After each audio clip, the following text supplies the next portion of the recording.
আপনি খুব কষ্টে আছেন। একটু আগে দেখে মনে হচ্ছিল যে এটা আপনার শারীরিক কষ্ট। কেন জানি না এখন মনে হচ্ছে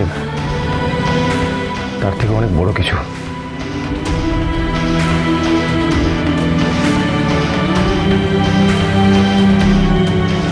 স্যার, আপনি আমাকে ক্ষমা করে দেবেন, আমি ওই মিটিংটা অ্যাটেন্ড করতে পারলাম না।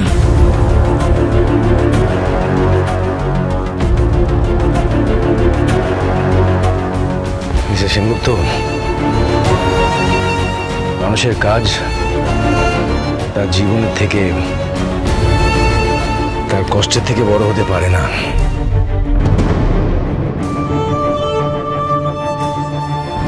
আপনি আগে নিজেকে সামলে নিন। বিজনেস তো ঠিকই হবে। আপনি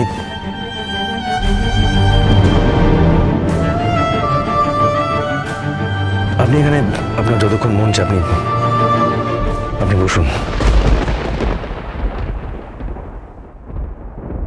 আমি কি আপনার পাশে বসে থাকতে পারি চুপ করে?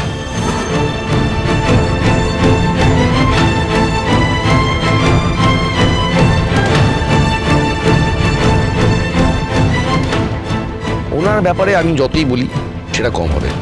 10 জনের থেকে একদম আলাদা উনি। জানেন, যেদিনকে আগুন লাগলো সেদিনকে নিজের লাইফ রিস্ক নিয়ে আমার রেস্টুরেন্ট বাঁচানোর চেষ্টা করেছিল।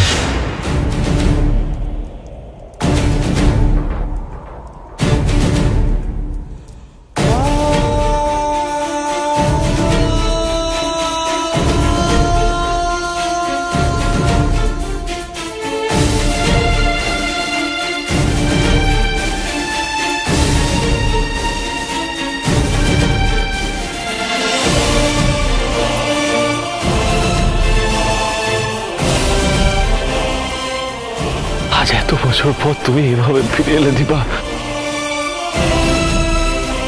কেন দীপা? আমি তো কখনো তোমায় ভুলতে পারিনি।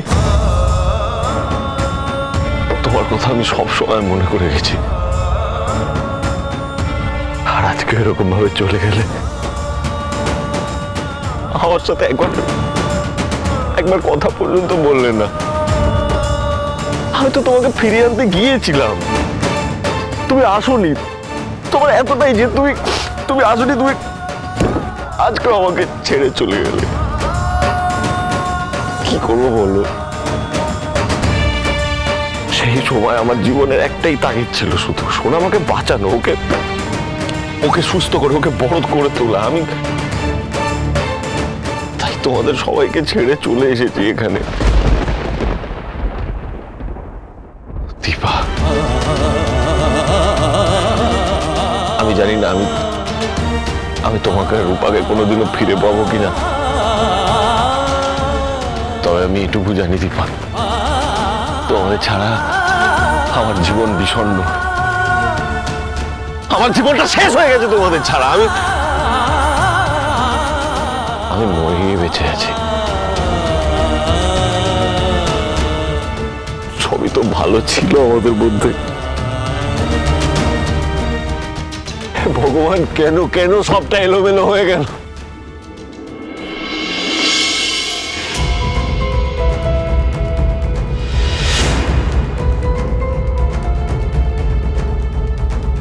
কি হয়েছে বাবা? কি হয়েছে বলো না, কি হয়েছে? বাবা এরকম করছে না। শোনা, আমি তোর মাকে দেখেছি।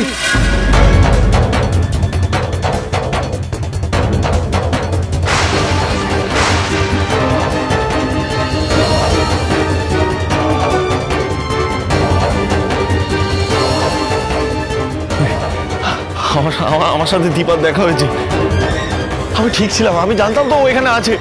ও আমার সাথে যখন একবার ওর দেখা হয়ে গেছে, আমি আবার ওকে ফিরিয়ে আনবো আমাদের জীবনে। আমরা সবাই একসাথে থাকবো সোনা, আমরা খুব ভালো থাকবো। তোর মা, এটা তোর মা। দীপা সেনগুপ্ত আমার স্ত্রী, তোর মা, এটা তোকে স্বীকার করতে হবে।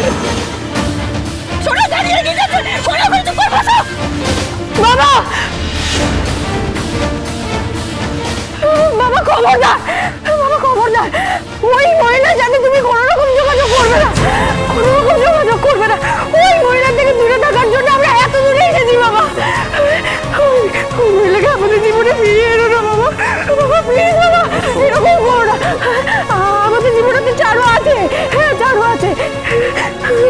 আমার মুখে মহিলার নাম আমি কোনোদিনও শুনতে চাই না, কোনোদিনও না। আমার কথা শুনে তুমি যদি আমার কথা না শোনো তাহলে কিন্তু আমি নিজেকে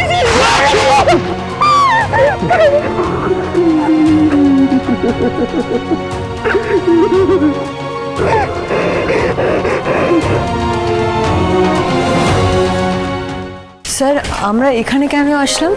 ইন্স্যুরেন্সের জন্য অফিস থেকে কেউ আসবে এখানে? আপনার জীবনে প্রচুর প্রশ্ন জানেন তো, সরি স্যার। চুপচাপ চলুন।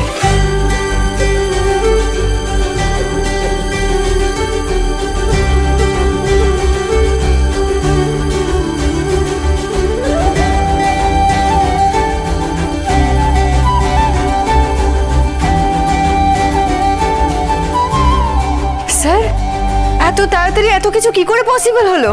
সারপ্রাইজ! আপনাকে সারপ্রাইজ দেবো বলেই আপনাকে এখানে নিয়ে আসলাম।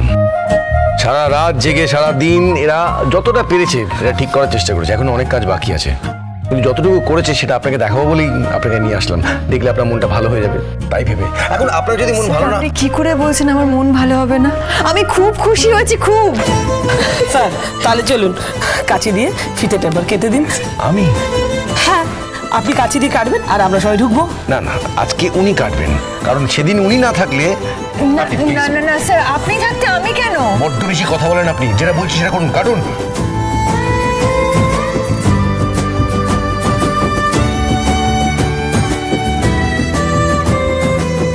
কাটুন।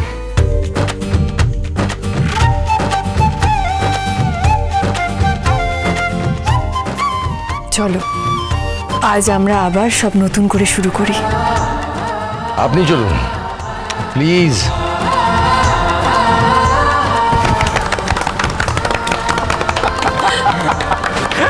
প্লিজ স্যার আপনি প্লিজ আপনি চলুন। চলো চলো চলুন আপনি। হ্যাঁ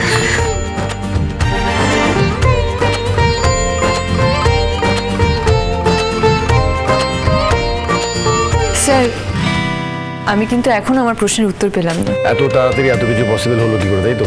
হ্যাঁ জাস্ট বিকজ অফ ইউ।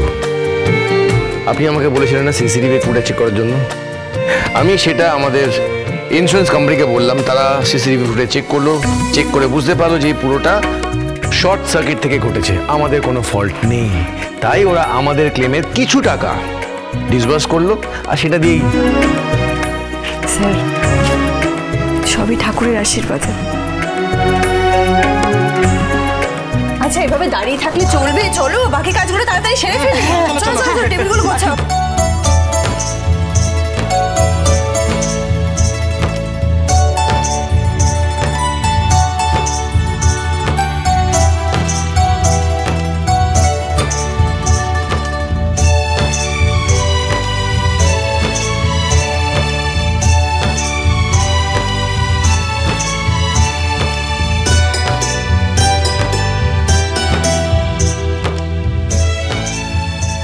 ঠাকুর আমরা যেন ভুলে যাই এখানে কেমন ভয়ঙ্কর আগুন লেগেছিল।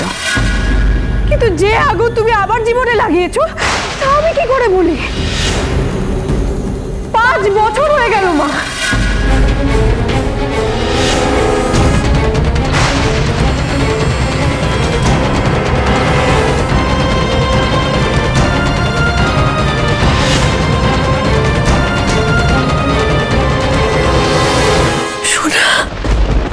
আমার সোনা মা। Don't touch me!